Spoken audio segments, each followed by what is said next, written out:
Good morning. Northeast Window-gi AUK News Analysis ta mayam punmakpu teramna okchari. Ngasi Imphal da phongnakiba pause singda yawba maruoiba paw khara khana nainazanabagidamagta aikugi studio sida lengsinduna lebiribasi MAISNAM KOROUHANBA LUWANG advocate ni ozabu ahanmagtada teramna okchari oza. Thagachari oza. Oza ahanbada lakchaningbase ngasigi headline ayamba oinaribase aikugi nauna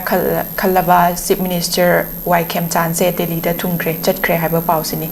masiga mari leinana chatkriba khongchat ase central leadersing unaduna cabinet chauthoknabagi wafamchu khanaraba yai haiba paw asina ngasigi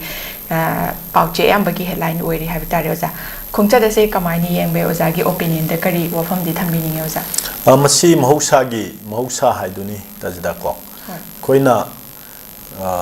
national party sing na government ama semba matamda government tu gi hek semba formation hobadagina loiba phobagi haibadi minister expansion tauba aduga loinana chairman sing tongan ba corporation sing aduga society sing gi chairman sing hapakba sumaina tauba sing sida national party sing gi thawong se haibadi national gi leader sing siga khanaraga kana hapsige kamai tawjige haibadu he khanaraga tawi adu maina akoigi Honorable Chief Minister 𝐍𝐄𝐿 koigi manipur gi hojik lairiba state ki popular government sigi sang chauthokna bagi magi anoba ministry sing hapakna bagi wa khana badu chatpani haina mayamna su hairi media na su madugi briefing mayam ama tawri haitare adu masida ekoina yengba yari si manipur gi oiba warep ama launaba honabada center gi luchingba singna loina maglaukiba aduga minister expand tauba natraga hapa appointment tauba haisi kenona chief minister gi magi prerogatives manungda magi discretionary power da yaujaraga संविधान constitution पीरगा दम लेजबनी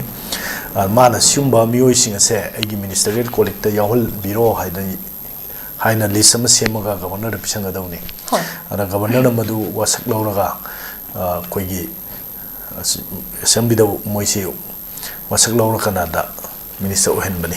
ana sumaina tauba procedure ro mayam do kalaga sigi procedure sigi wangmada adum BJP bu oiro di Congress bu oiro hanagi dum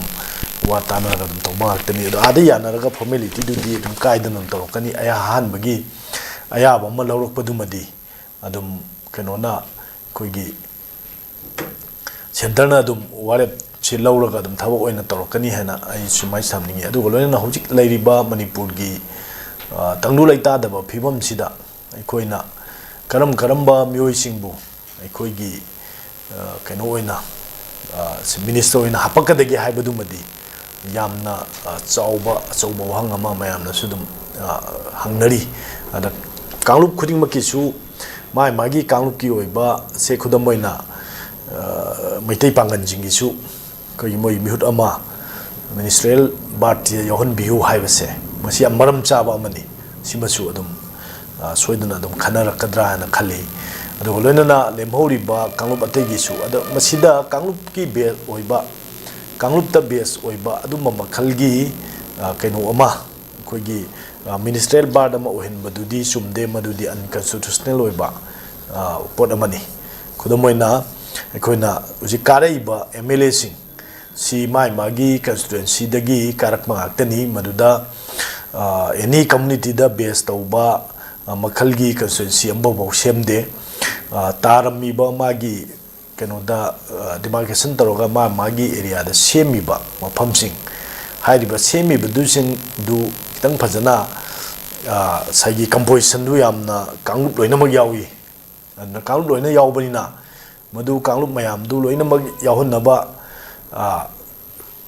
होनरगा नत्रगा कांगलुप तुदा तारमीबा मफमदुदा एमोय कांगलुप तो याहौदे सिगी constituency सेमबदा हाइबनते हाना तारमीबा मिजिंगदु गी area दुना कोलिबा मफमदुदा मिखल कोनदुदा कोलिबा मफमदुदा अखोगी तारिबा मियोइसिंगी population दुदा येंगागा अखोय constituency से अदुम सेमकपनी अदुमाइना सेमकपनिना सेमैबा constituency सेमैबा दुगी मतुंगिना मोइसे अदुम represent तौरपा मोइसे represent तौरपनिना साइगी कांगलुप द बेस तौरगा कांगलुप की ओइना लाकपनते अदुना सुमाइना ꯑꯩꯈꯣꯏꯒꯤ ꯃꯅꯤꯄꯨꯔꯒꯤ ꯑꯣꯏꯕ ꯑꯩꯈꯣꯏꯒꯤ ꯁ꯭ꯇꯦꯠꯁꯤꯗꯤ ꯃꯅꯤꯄꯨꯔꯒꯤ ꯁ꯭ꯇꯦꯠꯁꯤꯗꯤ ꯑꯩꯈꯣꯏꯒꯤ ꯇꯣꯉꯥꯟ ꯇꯣꯉꯥꯟꯕ ꯏꯊꯅꯤꯛ ꯀꯝꯃꯨꯅꯤꯇꯤꯁ ꯃꯌꯥꯝ ꯑꯃ ꯀꯥꯡꯂꯨꯞ 36ꯅ ꯂꯩꯔꯤꯕ ꯑꯗꯨꯒꯨꯝꯕ ꯁ꯭ꯇꯦꯠ ꯑꯃꯅꯤ ꯑꯗꯨ ꯂꯩꯕꯅꯤꯅ ꯃꯁꯤꯒꯤ ꯌꯦꯡꯉꯀꯥꯟꯗ ꯌꯥꯝ ꯐꯖꯅ ꯆꯤꯐ ꯃꯤꯅꯤꯁꯇꯔꯅ ꯄ꯭ꯔꯣꯄꯣꯖꯦꯜꯗꯨ ꯌꯥꯝ ꯐꯖꯅ ꯁꯦꯟꯇ꯭ꯔꯦꯜꯒꯤ ꯂꯨꯆꯤꯡꯕꯁꯤꯡꯗ ꯊꯝꯕ ꯑꯃ ꯆꯪꯉꯤ ꯑꯗꯨꯒ ꯂꯣꯏꯅ ꯃꯗꯨꯁꯤꯒꯤ ꯋꯥꯐꯝꯗꯨ ꯐꯥꯏꯅꯦꯜ ꯑꯣꯏꯅ ꯈꯟꯅꯅꯕꯒꯤ ꯑꯔꯣꯏꯕ ꯑꯦꯄ꯭ꯔꯨꯚꯦꯜꯗꯨꯗꯤ ꯁꯦꯟꯇ꯭ꯔꯦꯜ ꯒꯣꯔꯃꯦꯟꯠꯀꯤ ꯍꯧꯖꯤꯛ ꯂꯩꯔꯤꯕ ꯂꯨꯆꯤꯡꯕꯁꯤꯡ BJPꯒꯤ ꯂꯨꯆꯤꯡꯕꯁꯤꯡꯗꯨꯅ ꯂꯧꯔꯛꯄꯗꯨꯗ ꯂꯧꯔꯒ ꯃꯣꯏꯅ ꯁ꯭ꯋꯥꯏꯗ ꯍꯜꯂꯛꯑꯒ ꯍꯥꯏꯔꯤꯕ ꯃꯤꯑꯣꯏꯁꯤꯡꯗꯨ MLA ꯑꯣꯏꯅ ꯑꯦꯄꯣꯏꯟꯠ ꯇꯧꯔꯦ ꯁꯣꯔꯤ ꯃꯤꯅꯤꯁꯇꯔ ꯑꯣꯏꯅ ꯑꯦꯄꯣꯏꯟꯠ ꯇꯧꯔꯦ ꯍꯥꯏꯔꯒ ꯋꯥꯁꯛ ꯂꯧꯏ ꯊꯕꯛꯇꯣ ꯑꯗꯨꯃꯥꯏꯅ ꯆꯠꯊꯔꯛꯀꯅꯤ ꯑꯗꯨꯅ ꯈꯣꯡꯆꯠꯁꯤ ꯌꯥꯝꯅ ꯌꯦꯡꯕꯗ ꯌꯥꯝ ꯃꯔꯨꯑꯣꯏꯕ ꯈꯣꯡꯆꯠ ꯑꯃꯅꯤ ꯑꯗꯨꯒ ꯂꯣꯏꯅꯅ ꯑꯩꯈꯣꯏ ꯑꯊꯨꯕ ꯃꯇꯝꯗ ꯃꯤꯅꯤꯁꯇꯔꯁꯦ ꯍꯥꯞꯆꯤꯜꯂꯒ ꯃꯤꯅꯤꯁꯇꯔꯁꯤꯡ ꯑꯋꯥꯠꯄꯁꯤꯡ ꯍꯥꯞꯆꯤꯜꯂꯒ ꯁꯨꯡꯁꯣꯏ ꯁꯣꯏꯗꯅ ꯀꯦꯕꯤꯅꯦꯠꯁꯤ ꯆꯥꯎꯊꯣꯔꯛꯀꯅꯤ ꯍꯥꯏꯕꯒꯤ ꯊꯥꯖꯕꯗꯨ ꯍꯟꯗꯛꯀꯤ ꯈꯣꯡꯆꯠꯁꯤꯗ ꯊꯝꯃꯤ ꯍꯣꯏ ꯊꯥꯒꯠꯆꯔꯤ ꯑꯣꯖꯥ ꯃꯈꯥ ꯇꯥꯅ ꯂꯥꯛꯆꯅꯤꯡꯕꯅ ꯑꯩꯈꯣꯏꯒꯤ ꯃꯅꯤꯄꯨꯔꯒꯤ ꯀ꯭ꯔꯥꯏꯁꯤꯁ ꯃꯅꯨꯡꯗ ꯏꯍꯥꯟ ꯍꯥꯟꯕ ꯑꯣꯏꯅ ꯑꯩꯈꯣꯏꯒꯤ ꯌꯥꯝꯅ ꯅꯨꯡꯁꯤꯕ ꯊꯧꯑꯣꯡ ꯍꯥꯏꯕ ꯇꯥꯔꯦ ꯄꯥꯎ ꯑꯃ ꯍꯥꯏꯖꯕꯁꯨ ꯌꯥꯔꯦ ꯁꯤꯒꯤ ꯃꯅꯨꯡꯗ ꯏꯔꯥꯡꯅ ꯂꯥꯞꯊꯣꯛꯅꯔꯨꯔꯕ ꯄꯥꯏꯇꯦ ꯃꯃꯥꯛꯅ ꯃꯩꯇꯩ ꯃꯅꯦꯝ ꯈꯨꯔꯨꯝꯕ ꯂꯥꯛꯈ꯭ꯔꯦ ꯍꯥꯏꯕ ꯄꯥꯎꯁꯨ ꯌꯥꯎꯔꯤ ꯑꯣꯖꯥ ꯁꯤꯒꯤ ꯃꯇꯥꯡꯁꯤꯗ ꯑꯩꯈꯣꯏꯒꯤ ꯃꯅꯦꯝ ꯈꯨꯔꯨꯝꯕ ꯂꯥꯛꯈꯤꯕ ꯃꯍꯥꯛꯁꯦ ꯑꯦꯟꯊꯣꯅꯤ ꯍꯥꯏꯕ ꯇꯥꯔꯦ ꯃꯤꯡ ꯑꯣꯏꯅ ꯄꯜꯂꯕꯗ ꯃꯍꯥꯛꯅ ꯐꯣꯡꯗꯣꯛꯈꯤꯕꯗ IDPꯁꯤꯡꯒꯤ ꯑꯋꯥꯕ ꯀꯣꯛꯍꯟꯅꯕ ꯋꯥ ꯇꯥꯅꯕ ꯂꯥꯛꯄꯅꯤ ꯍꯥꯏꯅꯁꯨ ꯐꯣꯡꯗꯣꯛꯈꯤ ꯑꯣꯖꯥ ꯄꯥꯎ ꯑꯁꯤꯅ ꯑꯩꯈꯣꯏꯅ ꯂꯥꯛꯆꯅꯤꯡꯉꯤꯕ ꯋꯥꯐꯝꯗꯤ ꯑꯩꯈꯣꯏꯒꯤ ꯏꯝꯐꯥꯜꯗꯗꯤ ꯑꯩꯈꯣꯏꯒꯤ ꯑꯇꯣꯞꯄ ꯖꯥꯇꯤꯁꯤꯡ ꯍꯥꯏꯕ ꯇꯥꯔꯦ ꯁꯤꯁꯦ ꯑꯩꯈꯣꯏ ꯐ꯭ꯔꯤ ꯃꯨꯚꯃꯦꯟ ꯂꯩꯕꯗꯧꯅ ꯍꯦꯛ ꯎꯕ ꯑꯗꯨꯒ ꯑꯩꯈꯣꯏꯒꯤ ꯂꯥꯛꯂꯤꯕ ꯈꯣꯡꯆꯠ ꯑꯁꯤꯁꯨ ꯑꯩꯈꯣꯏꯒꯤ ꯄꯤꯁ ꯄ꯭ꯔꯣꯁꯦꯁꯀꯤ ꯃꯅꯨꯡ ꯆꯟꯅꯅꯤ ꯍꯥꯏꯅꯁꯨ ꯂꯧꯕ ꯌꯥꯏ ꯍꯥꯏꯅ ꯊꯝꯖꯅꯤꯡꯉꯤ ꯑꯣꯖꯥ ꯂꯩꯔꯤꯕ ꯄꯥꯎꯁꯤꯗ ꯑꯣꯖꯥꯒꯤ ꯑꯣꯏꯕ ꯑꯣꯄꯤꯅꯤꯌꯟꯗꯗꯤ ꯀꯔꯤ ꯊꯝꯕꯤꯅꯤꯡꯉꯤ ꯇꯥꯖꯤꯗꯥ ꯑꯩꯈꯣꯏꯅ ꯃꯅꯤꯄꯨꯔꯒꯤ ꯑꯩꯈꯣꯏꯒꯤ ꯇꯝꯄꯥꯛꯇ ꯂꯩꯔꯤꯕꯀꯣ ꯇꯝꯄꯥꯛꯇ ꯂꯩꯔꯤꯕ ꯍꯥꯏꯁꯤ ꯑꯩꯈꯣꯏꯒꯤ ꯀꯥꯡꯂꯨꯞ ꯂꯣꯏ ꯁꯨꯅ ꯂꯩ ꯑꯗꯨ ꯃꯄꯨꯡ ꯑꯣꯏꯅ ꯂꯩꯔꯤꯕ ꯑꯩꯈꯣꯏ ꯃꯩꯇꯩꯒ ꯃꯩꯇꯩ ꯄꯥꯡꯒꯟꯒ ꯑꯅꯤꯁꯦ ꯀꯥꯡꯂꯨꯞ ꯑꯅꯤꯁꯤ ꯑꯩꯈꯣꯏꯒꯤꯗꯤ ꯌꯥꯝꯅ ꯄꯤꯁ ꯂꯚꯤꯡ ꯀꯣ ꯄꯤꯁꯇ ꯌꯥꯝ ꯄꯥꯝꯖꯕ ꯅꯨꯡꯁꯤꯖꯕ ꯄꯨꯟꯅ ꯍꯤꯡꯃꯤꯟꯅꯕ ꯌꯥꯏ ꯍꯥꯏꯗꯅ ꯍꯤꯡꯃꯤꯟꯅꯅꯕ ꯈꯟꯕꯅꯤ ꯑꯩꯈꯣꯏꯒꯤ ꯀꯥꯡꯂꯨꯞ ꯑꯅꯤꯁꯤꯅ ꯐꯠꯇ꯭ꯔꯒꯗꯤ ꯁꯤꯗ ꯂꯥꯛꯑꯒ ꯇꯥꯔꯤꯕ ꯑꯇꯣꯞꯄ ꯀꯝꯃꯨꯅꯤꯇꯤꯁ ꯃꯌꯥꯝꯁꯦ ꯂꯩꯇꯅꯕ ꯑꯗꯨꯝ ꯍꯣꯠꯅꯔꯛꯄ ꯌꯥꯏ ꯈꯟꯅꯕ ꯌꯥꯏ ꯇꯥꯟꯊꯣꯛꯄ ꯌꯥꯏꯀꯣ ꯑꯗꯨ ꯅꯠꯇꯦ ꯑꯩꯈꯣꯏꯒꯤꯗꯤ ꯌꯥꯝꯅ ꯄꯤꯁ ꯂꯚꯤꯡ ꯀꯝꯃꯨꯅꯤꯇꯤꯅꯤ ꯑꯩꯈꯣꯏꯒꯤ ꯄꯥꯡꯒꯟ ꯑꯃꯗꯤ ꯑꯩꯈꯣꯏ ꯃꯩꯇꯩꯁꯦ ꯑꯗꯨꯅ ꯍꯥꯏꯔꯤꯕ ꯑꯩꯈꯣꯏꯒꯤ ꯉꯔꯥꯡꯒꯤ ꯊꯧꯗꯣꯛꯇꯨꯗ ꯃꯥꯅ ꯂꯥꯛꯑꯀꯥꯟꯗ ꯑꯦꯟꯊꯣꯅꯤꯅ ꯂꯥꯛꯑꯀꯥꯟꯗ ꯃꯥꯁꯨ ꯃꯩꯇꯩ ꯅꯤꯉꯣꯜ ꯑꯃꯒꯤ ꯅꯨꯄꯥꯅꯤꯀꯣ ꯑꯗꯨꯅ ꯃꯩꯇꯩ ꯅꯤꯉꯣꯜ ꯂꯧꯔꯒ ꯃꯥꯁꯨ ꯂꯩꯕꯗꯒꯤ 2023ꯒꯤ ꯃꯦꯒꯤ ꯇꯥꯡ ꯀꯩꯅꯣꯁꯤꯗ ꯃꯦꯒꯤ ꯇꯥꯡ 3ꯗ ꯑꯩꯈꯣꯏꯅ ꯊꯣꯛꯏꯕ ꯏꯔꯥꯡꯗꯨꯗꯒꯤ ꯃꯥꯁꯨ ꯏꯝꯐꯥꯜꯗ ꯂꯩꯔꯝꯃꯒ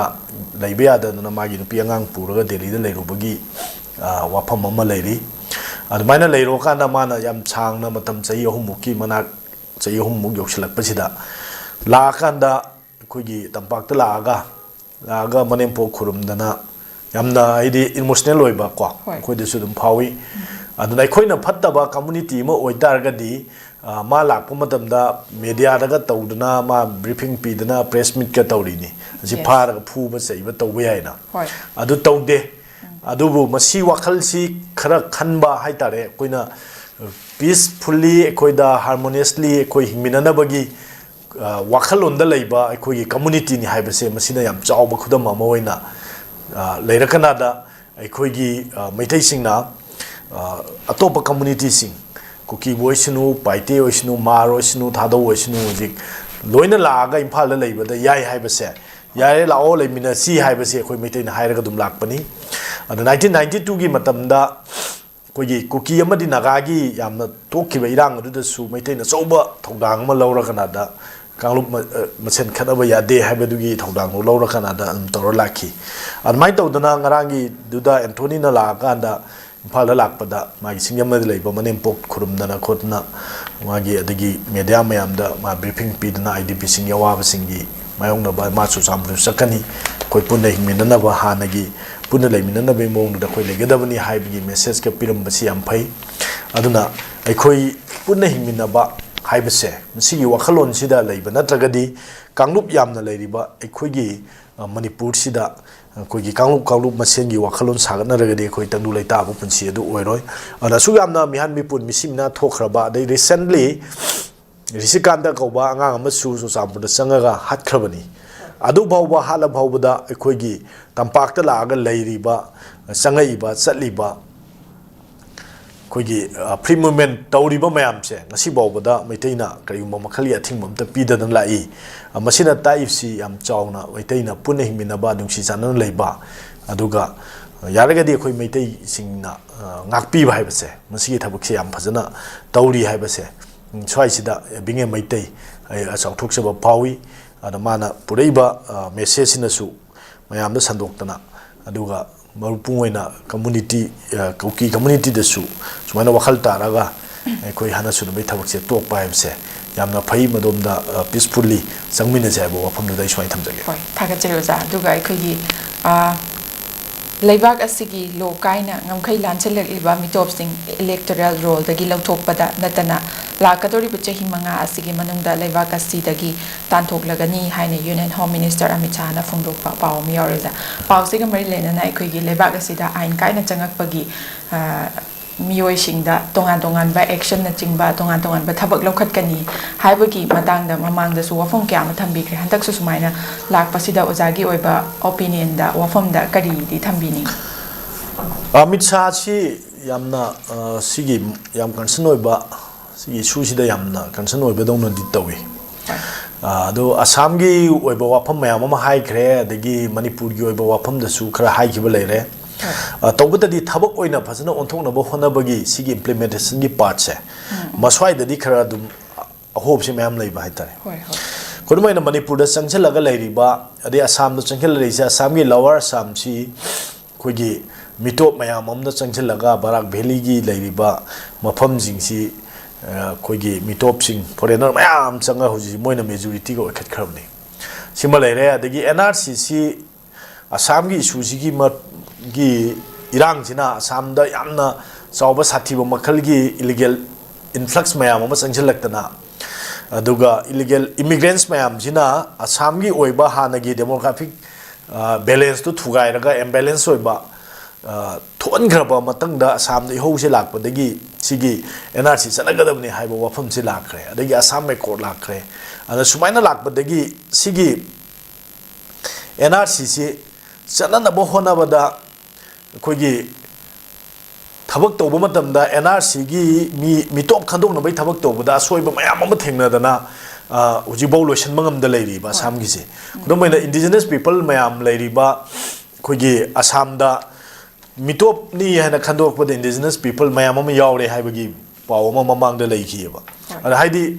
ꯃꯣꯏꯒꯤ ꯇꯧꯔꯤꯕ ꯁꯤꯁꯇꯦꯝꯗꯣ ꯁꯣꯏꯕ ꯃꯦꯀꯥꯅꯤꯖꯝꯗꯣ ꯈꯔ ꯂꯥꯟꯅ ꯇꯧꯕꯗꯒꯤ ꯀꯩꯅꯣꯁꯤ ꯑꯩꯈꯣꯏꯅ ꯑꯆꯨꯝꯕ ꯊꯕꯛꯇꯨ ꯇꯧꯕ ꯉꯝꯗꯕꯗꯒꯤ ꯉꯁꯤꯒꯤ ꯊꯕꯛꯁꯤ ꯃꯥꯏ ꯄꯥꯛꯈꯤꯗꯦꯕ ꯁꯨꯃꯥꯏꯅ ꯇꯧꯗꯅ ꯑꯃꯤꯠ ꯁꯥꯍꯅ ꯍꯟꯗꯛ ꯍꯥꯏꯔꯛꯏꯕ ꯆꯍꯤ 5ꯒꯤ ꯃꯅꯨꯡꯗ ꯏꯂꯤꯒꯦꯜ ꯏꯃꯤꯒ꯭ꯔꯦꯟꯁꯤꯡ ꯑꯗꯨꯒ ꯃꯤꯇꯣꯞꯁꯤꯡ ꯈꯟꯗꯣꯛꯑꯒ NRC ꯆꯠꯅꯍꯜꯂꯒ ꯃꯤꯇꯣꯞꯁꯤꯡꯁꯦ ꯈꯟꯗꯣꯛꯑꯒ ꯗꯤꯄꯣꯔꯠ ꯇꯧꯅꯤ ꯍꯥꯏꯕꯁꯦ ꯌꯥꯝ ꯐꯕ ꯈꯣꯡꯊꯥꯡ ꯑꯃꯗꯤ ꯑꯣꯏ ꯑꯗꯨꯝ ꯑꯣꯏꯅꯃꯛ ꯊꯕꯛ ꯑꯣꯏꯅ ꯇꯧꯕꯗ ꯈꯤꯇꯪ ꯐꯖꯅ ꯃꯃꯨꯠ ꯇꯥꯅ ꯊꯕꯛ ꯇꯧꯕ ꯑꯗꯨꯒ ꯂꯣ ꯑꯦꯟꯐꯣꯔꯁꯃꯦꯟ ꯑꯦꯖꯦꯟꯁꯤꯁꯤꯡ ꯑꯗꯩꯗꯤ ꯀꯟꯁꯔꯟ ꯁ꯭ꯇꯦꯠ ꯒꯚꯔꯟꯃꯦꯟꯠꯁꯤꯡ ꯃꯁꯤꯗ ꯌꯥꯝ ꯐꯖꯅ ꯇꯥꯟꯅꯔꯒ ꯅꯣꯔꯠ ꯏꯁꯁꯤꯗꯤ ꯃꯤꯇꯣꯞꯅ ꯌꯥꯝ ꯍꯦꯟꯖꯟꯅ ꯆꯪꯁꯤꯜꯂꯛꯑꯒ ꯂꯩꯔꯤꯕꯅꯤ ꯑꯗꯨꯅ ꯇ꯭ꯔꯤꯄꯨꯔꯥꯗꯗꯤ ꯑꯩꯈꯣꯏ ꯇ꯭ꯔꯤꯄꯨꯔꯤꯁꯤ ꯑꯣꯜꯃꯣꯁ ꯂꯩꯇ꯭ꯔꯕꯅꯤ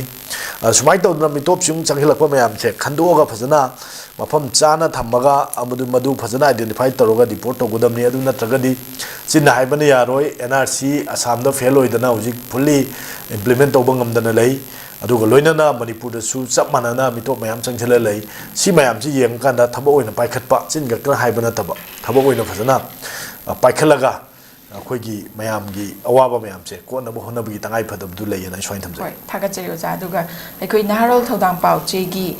ꯏꯗꯤꯇꯔ ꯈꯣꯏꯔꯣꯝ ꯂꯣꯌꯥ ꯂꯥꯛꯄꯗ ꯁꯛꯈꯪꯗꯕꯁꯤꯡꯅ ꯑꯦꯇꯦꯛ ꯆꯠꯊꯗꯨꯅ ꯑꯁꯣꯛ ꯑꯄꯟ ꯅꯪꯍꯜꯂꯛꯈꯤꯕ ꯊꯧꯗꯣꯛ ꯑꯗꯨ ꯃꯍꯥꯛ ꯃꯁꯥ ꯈꯛꯇꯗ ꯆꯠꯊꯔꯛꯈꯤꯕ ꯑꯦꯇꯦꯛ ꯑꯃ ꯅꯠꯇꯦ ꯑꯦꯇꯦꯛ ꯑꯁꯤ ꯂꯩꯕꯥꯛ ꯑꯁꯤꯒꯤ 4th ꯄꯤꯂꯔꯅꯤ ꯍꯥꯏꯅꯔꯤꯕ ꯄ꯭ꯔꯦꯁꯀꯤ ꯐ꯭रीडꯝꯗ ꯆꯠꯊꯔꯛꯄ ꯑꯦꯇꯦꯛ ꯑꯃꯅꯤ ꯍꯥꯏꯅ ꯏꯟꯗꯤꯌꯟ ꯖꯔꯅꯦꯂꯤꯁ ꯌꯨꯅꯤꯌꯟꯅ ꯐꯣꯡꯗꯣꯔꯛꯄ ꯋꯥꯐꯝ ꯑꯁꯤꯒ ꯃꯔꯤ ꯂꯩꯅꯅ ꯑꯣꯖꯥ ꯂꯥꯛꯆꯅꯤꯡꯉꯤꯕ ꯋꯥꯐꯝꯗꯤ ꯑꯩꯈꯣꯏꯒꯤ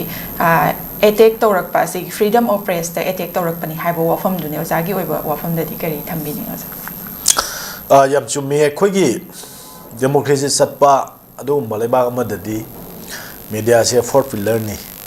ꯑꯗꯨꯅ 4th ꯄꯤꯂꯔ ꯑꯣꯏꯔꯤꯕ ꯃꯔꯤꯁꯨꯕ ꯃꯈꯣꯡꯁꯦ ꯃꯈꯣꯡ ꯑꯃ ꯌꯥꯎꯗꯕꯗ ꯂꯦꯞꯄ ꯌꯥꯔꯣꯏꯗꯣꯏꯅꯤ ꯑꯗꯨꯅ ꯃꯈꯣꯡ ꯃꯔꯤꯁꯤꯗ ꯑꯩꯈꯣꯏ ꯂꯩꯕ ꯑꯦꯖꯨꯀꯦꯇꯤꯚ ꯖꯨꯗꯤꯁꯤꯌꯥꯔꯤ ꯑꯗꯨꯒ ꯂꯦꯖꯤꯁꯂꯦꯆꯔ ꯂꯣꯏꯅꯅ ꯑꯩꯈꯣꯏꯒꯤ ꯖꯔꯅꯦꯂꯤꯁ ꯍꯥꯏꯁꯦ ꯖꯔꯅꯦꯂꯤꯖꯝꯁꯦ ꯑꯗꯨ ꯃꯦꯗꯤꯌꯥꯁꯤ ꯌꯥꯎꯗꯅ ꯑꯩꯈꯣꯏꯁꯤ ꯏꯟꯐꯣꯔꯃꯦꯁꯟꯁꯤ ꯂꯩꯔꯣꯏꯗꯣꯏꯅꯤ ꯑꯗꯨꯗ ꯄꯔꯁꯣꯅꯦꯜꯂꯤ ꯃꯉꯣꯟꯗ ꯀꯔꯤ ꯀꯔꯤ ꯅꯨꯡꯉꯥꯏꯇꯕ मागी मीडिया का मरी लेनबा थबकता पाउ चेदा करी करी माना फोंगबा यावरे हाइबदु मासु मियोय अमनिना मियोय बनिना को सुमथोकचनबगी मंगोंद सोयगिबा लेरगासु मंगोंद सुमथोकचनबगी तंजादुमदि पिगदमनेबा खुदोंचाबदुमदि खुदमने खोइना कोर्टा तौरिबा केसिंगजे अतोपा वाफम अमा मियोय अमगी ओपोनेंटुगी वाफमजे तागदबनी सिबु अखोइना अपॉर्चुनिटी टू बीइंग हार्ड आइना अदो मसी ताहनबगी खुदोंचाबसे ममाजु सेमदोकचनबा नत्रगा सुमथोकचनबा नत्रगा मंगोंद लान एलिगेशन तौरगा मंगोंद अटैक तौरिब्रा हाइबगी क्वेश्चन दु लई मरमदी माना सिसी तौरमे यादबा थबक तौरे नंग सि तौगनु हाइबा वाफमदु तौदबिदा मागी माना थबक हलकपा नुमिदांगी अथेंग पुंग 10 मुक तारकपा दुवाइदुदा तुंगदे इनरगा खोगी नोंमै राउंड अनि हुमगा कापगा मा फागा कंतो फुरमबा दुगा सि मयाम थोरगा मा कलमबा इमाइबेन मयाम थोरकतना खोतना कलम द्रगदी मा असि नापु यौरमबा यायबा अदुना याम नुंगाइतबा फावी अना सुमाइना अखोगी जर्नलिस्ट की थबक अमा तौरिबा मियाम की थबक तौरिबा मियोय अमदा सुमाइना पर्सनली अटैक तौबा लाइव अटेम्प्ट तौबगी थबक सुमाइन तौरमबसे मतुंगदा तौबिगनु अदुगा अखोगी माइकैदगिसु इसा माइकैदैसु मदु तौबिरिबा मियोयसिंगसिदा अपील तौजरी सुंबा तौबिगनु अदुगा माबुसु लालंबा तारगसु मा सुमथोंनबगी खुदोंचाबा मा पिगदबनी पिबियु अदुगा लोइनना माना अखोगी लालंबिबे एरिया दो सुमाइ सुमाइ लानबनी हाइबदु मयामदा सेंदोफम थोई अदु नत्रगदी अखोई तौरमिबा मिजिंगदु मरा लैबनी हाइना लवी अदुमाइना माना फाइनाम लालगसु आइना हाइबा लैरी लो लैरी को सिगी मतुंगिना येंगा अखोई एक्शन लौगदबनी अदुना सुमाइना हेक्ता मी अमगी लाइफ पुंसी अटेम्प्ट तौबसे तौबिगनु अदुगा मियामी थबक तौरिबा मीडिया से मीडिया ओइना अदु मयाम नापी सेनबीबा मंगोद कोऑपरेशन पीबा हाइबा वाफम दुम लई अखोई मणिपुर द नते इंटरनेशनल ओइना यंगदसु मीडिया की जर्नलिस्ट मयाम अम लईखिदा यावरे मणिपुर दसु जर्नलिस्ट ऋषिकांत कौबमा सु लईखिद्रे अदे तोंगा तोंगा जर्नलिस्ट मयाम अमसु लईखिद्रे हाइतारे अदे सुंबाई तौबसे वर्ड फ्रॉम स्टेट एक्टर अमदि नन स्टेट एक्टर अनिमक्तगी अदुम सिगी अदुम मायोंगनबसे थेंगनरीबा जर्नलिस्ट सिंग अवाब थेंगनरीसे मसी अमोना थोनदनबा तौबियु हाइबसे आई सुमाइना अपील तौजरी होय थागचरी ओजा दुगा अखोगी कोसेमना लौदुना पांगथोरकलिबा क्लास 12 एग्जाम की क्वेश्चन सिंग सीरियल काइदना आंसर शीट अखोगी सप्लाई तौरंबा कंप्यूटर सेंटर हांगबा मियोय यावना मियोय अहुम फागले अमसुंग मकोइबु पुलिस सिनरगनी हाइना देसाम की सेक्रेटरी जनरल टीएस सियमजाइना फोंदोखरे हाइबो वाफम सिनोजा अखोगी कोसेमना पांगथोकपा एग्जाम से अखोई था सिगी 19 दगी होगिबन हेक होगिबन नुमितगी असुगुंबा प्रॉब्लम से हाइदी अनफेयर ओइबा मोंग से अखोई अदुम मीडिया के आदसु तानारे हाइब तारोजा लाक्चनिंगो वफमना अखोई असुमना अदुम थोकपा तारगदी अखोई तुंगी हौरकलिबा नाहारोल सिंगदा करी ओइरकपा याय अदुगा ओजाना तोहनिंगबना करीनो हाइबदसु फोंदोपियोजा एग्जाम होबा नुमित्ता थोखिबसि इंग्लिश पेपर मानेको होय अदुदा ओबगाइदा अंगांग हायर सेकेंडरी स्कूल दा ताबा महिरोइसी चनीगनी फुमु हाइतारेको सब्जेक्ट टू करेक्शन अमानी हेडो इंजिन मैंगा लेबा याय इना दैगी सोमाई नॉलेज कंसर्न चनीनी फुम हाय इना खंजाबदा एक्स्ट्रा टाइम हापु यादे ना मतम खरा हापु यादे ना खोगी पेपर सिंग सेगाइदना ओंथोकबा मखलगी थबा अमा ताहिदबा मखोइदा तारेबा याम नुंगाइतबा हाइतारेको अदुदे अखोई सी कमाइना करिनो अखोगी मॉरल से अखोगी स्टूडेंट सिंगी महिरोई सिंगी वाखलोन से कराई चतखरे मोई सी थाक से मसे कराई दे लेगरे से मसे ताय हाइते अखोई मदु खनबा एक ताबगा याम इकाइबा फावे हाइतारेको यामनो पुनिंग याम नुंगाइतबा फावी अदुगा दे सामनसु याम चावबा मदुगी मतांगदा यामना मीडिया ब्रीफिंग मयाम पीदना मदुदा चेनरीबा मियोई सिंगदो स्टूडेंट सिंगदो सेराक पिगदबनी हाइबदो हौजी बाबुगी ओइनदी सबचाबा मदुगी सेराक पिखरे नत्रगा एग्जाम थालिबा थानदबरा इसे मीडियाना लौरिबा लौदबरा खोइद खंगद्रे हाइतारे हानगी आंसर स्क्रिप्ट सेगाइगिबा अंगांगिंदो एग्जाम थालिबा थादबरा से अमुतंग मीडियाना सुको स्वाइदा थारिबा थादबा चलगा हंगुबा यदम याइदना सुमाइना खिदंग कवर तौनिंगे सिमसु लैरे अदुगा मागी थारा सेगाइगिबदु दा कमाइन तरोगा यानरगा अमुक एग्जाम थारिबरा नत्रगा अदुगी पेपर दो मु हंदोरिब्रा अदुदी कोसेमना को council of higher secondary education Manipur मदु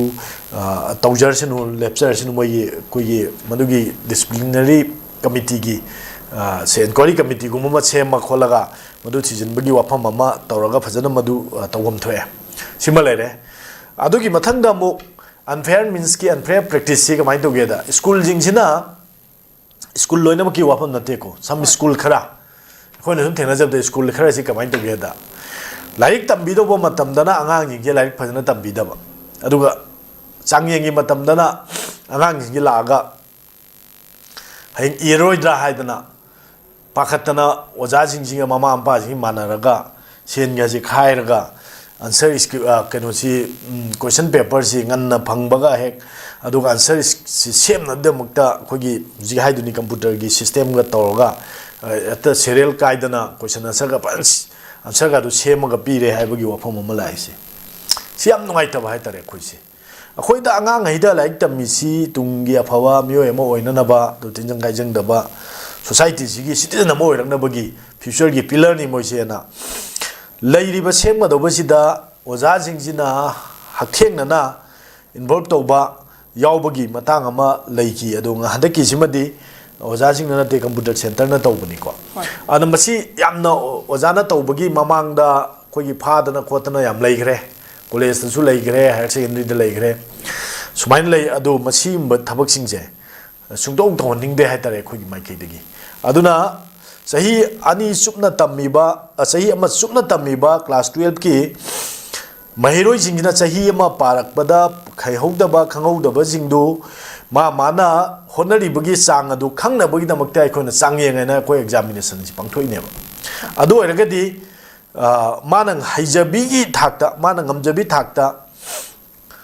answer pira kanada mana phangjari ba mark to the base toroga ai adu de mathang da mukkarna honage ko handakti yam phangde haibidu to chaka dawni aduna ta bida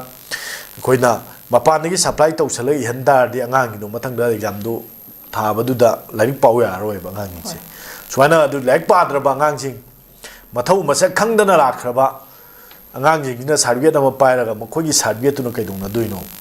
aduni swaida lakpada moigi quality education natraga value based education du compromise tor sakhanda angang na hayeng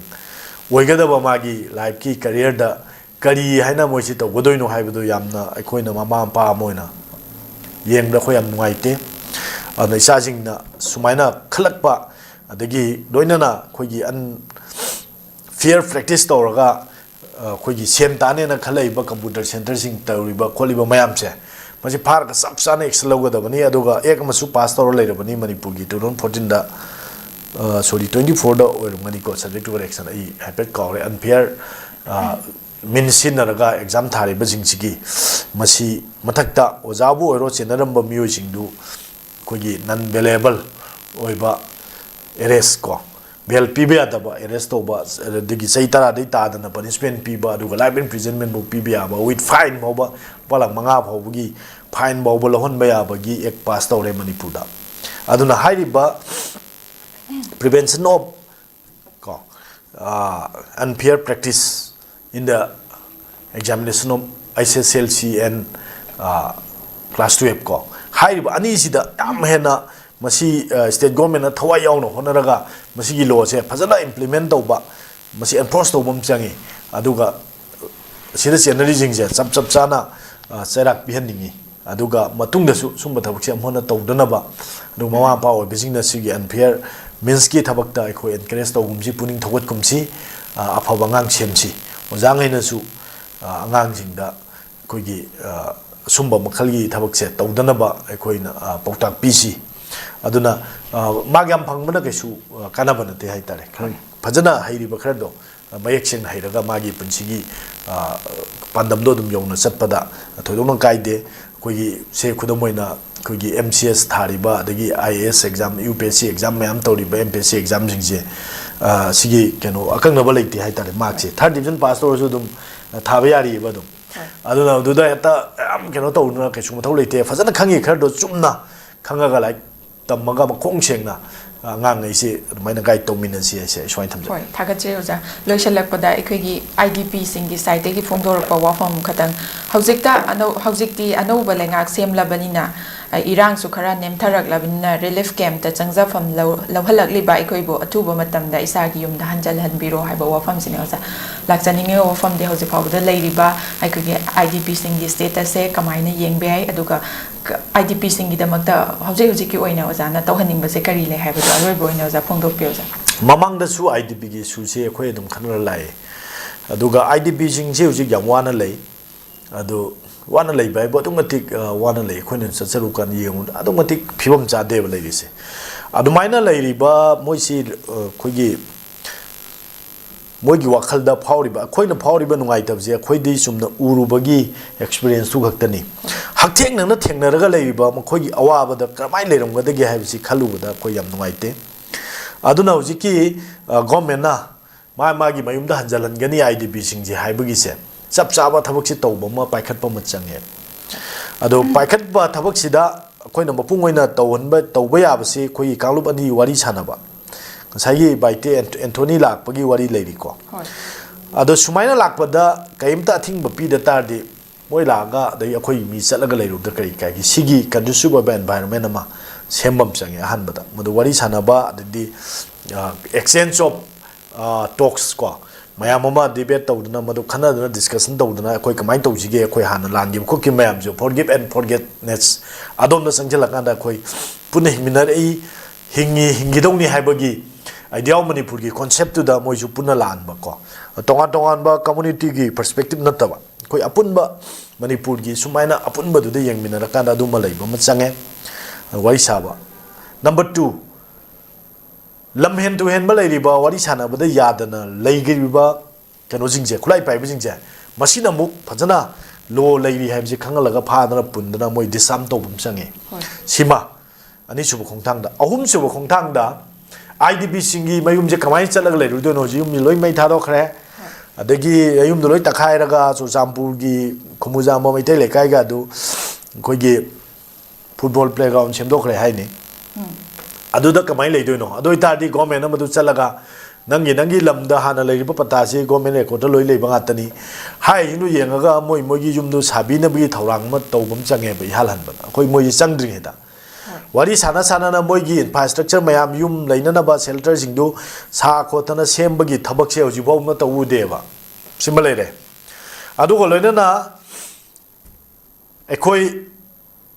adugi lo leire facility mayam leina na ba khona ba mayam do leire ha kan da khoi idp sing mai man doi ni madu sukdong tawdana dum khoi gi ngai raga dum leiba dum ngasi bo yengaga dum leir pai phi bam da dum leiri ba maduni mapung oina tawdok thabak se aduga loina na makoina leigraba matung da mafam chaba sing da security gi sab chaba lokhat pa aduga loina na hana lerami ba community samna khulam da lekai am da taminer leise loi khangna sana ba loi oidoi ne ba da khangna sana ba to ba community or su to ba community manadra ga su khunda minari ba jingje khoi dum khangna sana ba dum loi lei hai dai khangnei ko aina leri ba jum ji su ai khoi gi maitai pangan gi hek thangnari ne khoi su loi khangnei hai tare khoi da sadok sasin da dum ba du hanjan na ba da khoi du tore nan sauna su adu so khoi di sauna ba ya de ko hai ba do hai raga phamin raga samin raga dum to ba ya ba ko adumaina government na arrange tawgadabani adu tawdana haiba thorang jing yam ta yaudana akhoi ekta akhoi changhan ni na pangai da haiba duna yaroi aduna taki mars phau manung da di changhan ba loi ni mars phau nu yum cha loi ngamgadra ba yum sa ji elizandra sahim change ba adu kai ma makhal gi thawam da di tawdraga akhoi da sin da pangai haiba akhoi ju tawri ba man na ba na ko man ba sa ba se masi thabak tokpiro sine akhoi hai jai se phajana umtang tawbiro aduga koi asaba ne hena male do koi sumang lila da dei film da sab si mali dna opsha ga sara su doctor sara su engineer sara su male do advocate sab su advocate koi de hena male ba admai to na man bai thabak se to kana da aseng ba reality ko action no num to bio sini koi ai se government da I appeal to the new government popular government Mr. Khemchan honorable chief minister of Manipur ana thabak phana to mana hek pai ko hobde hoju ba se war putting the sole leptana lambi sem ma ya lambi ga se ban sat pa ya ponte khoi sat pa da lambi se sem ja lei se gi phal manung gi sem ai swain tawri ba dagi se a da se wangu da kumbi da satana ara bra ma pham adai nahan ai keno da sunu sa sarui lambi pura ya hodre legal awareness ki resource person no sa saru bada ado ai Facebook du ta ga chi bani hai ri ba lambi sing se ang tang man sem bi o ꯁꯦꯝꯕꯤꯔꯣ ꯁꯤꯁꯨ ꯐꯖꯅ ꯁꯦꯝꯕꯤꯔꯣ ꯑꯗꯨꯒ ꯂꯣꯏꯅꯅ IDBꯁꯤꯡꯒꯤ ꯂꯩꯅꯅꯕꯒꯤꯗꯣ ꯉꯁꯥꯏꯒꯤ ꯆꯤꯟꯅ ꯍꯥꯏꯕ ꯅꯠꯇꯕꯤꯗ ꯌꯨꯝ ꯁꯥꯕꯤꯔꯣ ꯌꯨꯝ ꯁꯥꯕ ꯆꯪꯗ ꯀꯩꯗꯧꯔꯛꯏꯗꯣ ꯑꯝꯇ ꯌꯦꯡꯁꯤ ꯑꯗꯨꯒ ꯊꯤꯡꯉꯛꯏꯕ ꯃꯤꯁꯤꯡꯗꯨ ꯀꯔꯤꯒꯤ ꯊꯤꯡꯉꯤꯅꯣꯗꯣ ꯑꯗꯥꯏꯗ ꯐꯥꯔꯒ ꯋꯥꯔꯤ ꯁꯥꯟꯅꯕ ꯌꯥꯔꯦꯅ ꯑꯗꯨꯏꯗꯤ ꯁꯣꯂꯨꯁꯟꯗꯨ ꯂꯥꯛꯀꯅꯦꯕ ꯑꯗꯨ ꯅꯠꯇꯗꯅ ꯁꯤꯅ ꯁꯨꯝ ꯍꯥꯏ ꯂꯩꯕꯗꯨꯅꯗꯤ ꯃꯇꯝꯗꯨ ꯌꯥꯔꯣꯏ ꯃꯇꯝ ꯂꯦꯟꯕꯩ ꯊꯕꯛ ꯇꯧꯕꯤꯔꯅꯨ your time is also very limited only 1 year ni ꯑꯩꯈꯣꯏꯒꯤ ꯑꯅꯧꯕ ꯒꯣꯔꯃꯦꯟꯁꯤ ꯒꯤ ꯃꯇꯝꯁꯦ 1 year ꯁꯤ ꯐꯥꯖꯤꯜꯂꯛꯇ꯭ꯔꯕꯅꯤ ꯍꯧꯖꯤꯛ ꯐꯦꯕ꯭ꯔꯨꯋꯥꯔꯤ ꯂꯣꯏꯁꯤꯜꯂꯛꯀꯗꯧꯔꯕꯅꯤ ꯑꯗꯨ ꯐꯦꯕ꯭ꯔꯨꯋꯥꯔꯤꯒꯤ ꯅꯠꯇ꯭ꯔꯒ ꯖꯅꯋꯥꯔꯤꯒꯤ ꯑꯔꯣꯏꯕ ꯁꯔꯨꯛ ꯅꯠꯇ꯭ꯔꯒ ꯐꯦꯕ꯭ꯔꯨꯋꯥꯔꯤ ꯑꯍꯥꯟꯕ ꯁꯔꯨꯛ ꯅꯠꯇ꯭ꯔꯒ ꯊꯦꯡꯅꯕꯗ ꯃꯥꯔꯆꯀꯤ ꯑꯍꯥꯟꯕ ꯁꯔꯨꯛꯇꯗꯤ ꯑꯗꯨꯝ ꯏꯂꯦꯛꯁꯟ ꯇꯧꯗꯣꯏꯅꯦꯕ 27ꯒꯤ ꯑꯗꯨ ꯃꯇꯝ ꯂꯩꯇꯦ ꯐꯖꯅ ꯇꯧꯕꯤꯌꯨ ꯑꯗꯨꯒ ꯃꯤꯌꯥꯝꯒꯤ ꯑꯣꯏꯕ ꯄꯣꯄꯨꯂꯔ ꯒꯣꯔꯃꯦꯟ ꯍꯥꯏꯁꯦ ꯄꯣꯄꯨꯂꯔ ꯑꯣꯏꯅ ꯊꯕꯛ ꯇꯧꯕꯤꯌꯨ ꯑꯗꯨꯒ ꯉꯥꯏꯍꯥꯛ ꯉꯥꯏꯍꯥꯛꯀꯤ ꯄꯪꯍꯥꯏꯗ ꯍꯥꯏꯖꯟꯕꯒꯤ ꯊꯕꯛ ꯇꯧꯕꯤꯔꯅꯨ ꯑꯗꯨ ꯍꯧꯖꯤꯛ ꯂꯩꯕ ꯒꯣꯔꯃꯦꯟꯁꯤꯗ ꯑꯩꯈꯣꯏ ꯊꯥꯖꯕ ꯌꯥꯝ ꯊꯝꯃꯤ ꯑꯅꯧꯕ ꯊꯕꯛ ꯃꯌꯥꯝ ꯇꯧꯕꯤꯔꯛꯎ ꯑꯩꯈꯣꯏ ꯃꯅꯤꯄꯨꯔꯒꯤ ꯃꯥꯡꯉꯨꯔꯕ ꯇꯪꯗꯨ ꯂꯩꯇꯥꯕ ꯄꯨꯟꯁꯤꯁꯤꯡꯁꯦ ꯑꯃꯨꯛ ꯍꯟꯖꯤꯜꯂꯛꯅ ꯍꯣꯠꯅꯕꯗ ꯑꯆꯧꯕ ꯊꯧꯗꯥꯡ ꯂꯧꯕꯤꯌꯨ ꯑꯃꯗꯤ ꯆꯥꯎꯈꯠꯄ ꯃꯅꯤꯄꯨꯔ ꯑꯃ ꯑꯣꯏꯅꯕ ꯍꯣꯠꯅꯕꯗ ꯑꯁꯥꯟꯕ ꯃꯤꯠꯌꯦꯡ ꯌꯦꯡꯕꯤꯌꯨꯅ ꯁꯨꯃꯥꯏꯅ ꯊꯝꯖꯒꯦ ꯍꯣꯏ ꯊꯥꯒꯠꯆꯔꯤ ꯑꯣꯖꯥ ꯑꯣꯖꯥꯒꯤ ꯃꯃꯜ ꯌꯥꯝꯂꯕ ꯋꯥꯐꯝ ꯀꯌꯥ ꯑꯃꯁꯨ ꯊꯝꯕꯤꯔꯦ ꯑꯣꯖꯥꯒꯤ ꯃꯃꯜ ꯌꯥꯝꯂꯕ ꯃꯇꯝ ꯀꯌꯥꯁꯨ ꯀꯥꯏꯊꯣꯛꯄꯤꯗꯨꯅ ꯑꯩꯈꯣꯏꯒꯤ ꯊꯧꯔꯝ ꯑꯁꯤꯗ ꯁꯔꯨꯛ ꯌꯥꯕꯤꯗꯨꯅ ꯃꯄꯨꯡ ꯐꯥꯍꯟꯕꯤꯕꯒꯤꯗꯃꯛꯇ ꯑꯣꯖꯥꯕꯨ ꯍꯥꯏꯅꯤꯡꯉꯥꯏ ꯂꯩꯇꯅ ꯊꯥꯒꯠꯆꯔꯤ ꯑꯣꯖꯥ ꯃꯇꯥꯡ ꯑꯁꯤꯗ ꯑꯌꯨꯛꯀꯤ ꯅ꯭ꯌꯨꯁ ꯑꯦꯅꯥꯂꯤꯁꯤꯁ ꯂꯣꯏꯁꯤꯟꯖꯔꯦ ꯃꯤꯠꯌꯦꯡ ꯇꯥꯕꯤꯔꯤꯕ ꯄꯨꯝꯅꯃꯛꯄꯨꯁꯨ ꯑꯃꯨꯛꯀ ꯍꯟꯅ ꯊꯥꯒꯠꯆꯔꯤ manipur ki ahanba neuro patients ke amata ngairaba specialized hospital neuro emergency trauma net multi speciality hospital singjai mathak tongtham likai da handuk chare hospital asna maruina bp stroke brain tumor lami ki kudong thiba spinal disc prolapse spinal tumor amadi migraine chimbala ingli hospital asida neuro gi laing bar changba afaba makal gi khusu khulai amadi machine marang kai lei masina kokka mari leinaba tongan tonba makal gi anaba sing ningtina laingli lamdam masida neurosurgeon yamna tangari maramna chingmadi arapa mafumdagi lakpa anabasi neurosurgeon unanaba honabada awaba kya mayongdari masida sunatna matam thintana anaba lainguna maram oraga khudong chiba kya sumayongdari masi punamakta kharado orabusu kananaba Dr. Parkinson Singh MCS Neurosurgery AIMS New Delhi na masamaki hospital asida pung kunmari leidna anaba sing layingli hospital asida ataba mamalda laying matanatana OPD general amadi ICU beds operation medicine x-ray amadi lab kamai de nabasnasu ataba mamalda hangalli ngasi magdenshin biro amadi kudong saba singa silobi ho hena kubam road gidamak hospital asigi telephone number 7005534166 natraga 8974572154 da pau phabirak yagani hakchang North Window minyeng tabiriba mayam punamakpu taramna okchari hauzik mapalamgi thabaki pau pijari ahanbada athubagi oina Dubai gi warehouse worker gi thabak kauri hairiba thabak asi apply to biningba miyoisingna presentable and good communication skill leibetanatana masagi chahi kunmathoi dagina kuntrataret phawbada leiba oibigadabani hairiba thabak asigi pijariba khudong chabasing adudi per day 12 hours duty hours oijagani per week ta 6 days duty oijagani 2 years work visa pijagani loinana accommodation and transportation pijabatanatana medical and insurance su pijagani hairiba thabak asigi thagi oiba salary lising kuntare tagi haujagani ani subada United Arab Emirates ke driver gi thabak kauri hairiba thabak asi apply to winning ba miyosingna Indian car license ka loinana Gulf ki license leiba oigadabani amasung basic English communication leigadabani hairiba thabak asigi Indian license paibiba miyoisingi thagi oiba salary di lising yankhai dagi haujagani Gulf license paiba miyoisingi thagi oiba salary lising yankhai manga dagi haujagani ahum subada Beharan water park ki female retail staff tara kauri hairiba thabak asi apply to biningba miyoisingna retail experience leibaga loinana yamdrabada 165 cm ki changda wangba oibigadabani thabak asi tauba miyoisingna piriba khudong chabasing adudi accommodation transportation aduga duty meal su pizagani hairiba thabak asi thagi oiba salary lising maudra taretagi haujagani Pamarol gidamakta 7005273217 natraga 9366230077 natraga aikoigi office Northeast Window TV building hata New Chekon Road ta lengsin birau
नर्ससिंगीदमक अचौबा opportunity अमा पुदुना लाक्चरी मदुदी हौजिक मलेशियाना Indian नर्ससिंगी ओइबा खुदोंग चाबा पीनबगीदमक मिडियंग चंगलकली वेसी nursing लोइरबा चही अहुमदगी तादना experience लेरबा मियोइसिंगना खुदोंग चाबा असी लौबिहो खुदोंग चाबा अदुदी थागी ओइबा salary 1 lakh overtime incentive free accommodation ticketing अमसुंग लोंग टर्म वीजा असिना चिंगबा खुदोंग चाबा सिंग असी फंगबिगनी अकुपा मरोलगिदमक मखादा पिजरिबा 7005273217 नत्रगा 7005063196 ता कांटेक्ट तौबिरउ नत्रगा आइखोगी office north east window TV building हता न्यू चकुन रोड ता लेंगसिनबिरउ